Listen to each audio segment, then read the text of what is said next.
modernizes it and makes it more reflective of the business we do. Do we have any further discussion? If not, we'll ask then if there's any opposition to the adoption of these new bylaws. Hearing none, with a motion and a second, that motion carries, and we will adopt these as our new bylaws. Next on the agenda, I think, Carolyn, is for me just to make one comment or two. Let me get you to hand these out. This way, Mary Ellen, please. And this way. Most of us have received over the last several months lots of letters concerning Lewis, and I wanted to make sure that you knew that we had addressed this with Speaker Tucker last month. Lewis is one of those wonderful examples of efficiency, and we should and are trying everything we can to maintain the funding for Lewis. This is one of those things that you sat down and said, what could you improve? This would be the result of it. So along with the Speaker and lots of people who have written us letters, we wanted to make sure that we expressed our formal adoption of support for the Lewis project. We are requesting the maximum funding possible. We know that there are budget constraints. We have a current level of $500,000. We'd certainly like for that to be part of it, if not more.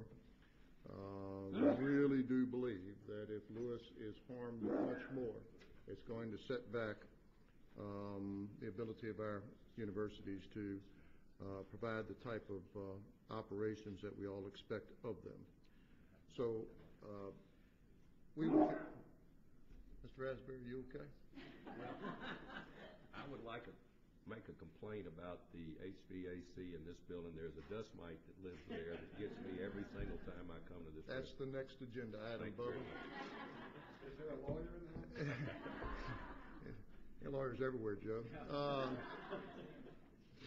The point being that I simply wanted you to have in your possession our formal support of Lewis, because we continue to receive lots of letters, some in forms, some are very well individualized letters. But it is not our intention, and never has been, to do anything that would diminish the operation of Lewis. We need to be able to say to your friends and your colleagues and those that write you, we support Lewis. We need Lewis to be funded. We need it to be operational. This is government efficiency defined. And so please put the word out. The Board of Regents stands foursquare in favor of this type of collaboration. This goes to the heart of higher education, and we hope that one day we'll get back to where the thing is funded as it was just a few years ago. Finally, I'd like to mention that in light of some of the recent changes of our membership, I important Dr. Albert Sam to the Academic Student Affairs Committee, Learning Center Committee, Personnel and Technology. Mr. Raspberry, who was the Vice Chair of Finance, will be the Chair of Finance. Donna Klein, a member of that committee, will be the Vice Chair, and I've asked Mary Ellen Roy to be on that committee as well. That then concludes my comments, and I will turn it over to our new Commissioner, Jim Purcell. Commissioner, this moment.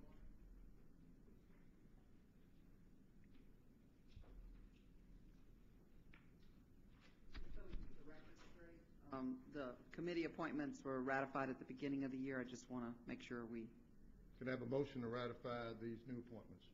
Got a motion? Second. Got a second? Any opposition? That motion carries. Connie? Thank you, sir. Thank you, lawyers. Okay, Dr. Purcell. Well, I really just wanted to sort of give you some thoughts to think about as we depart. You know, I had said early in the interview that it's how higher ed is going to be conducted in Louisiana will change, and it's really not so much about what happened in the past.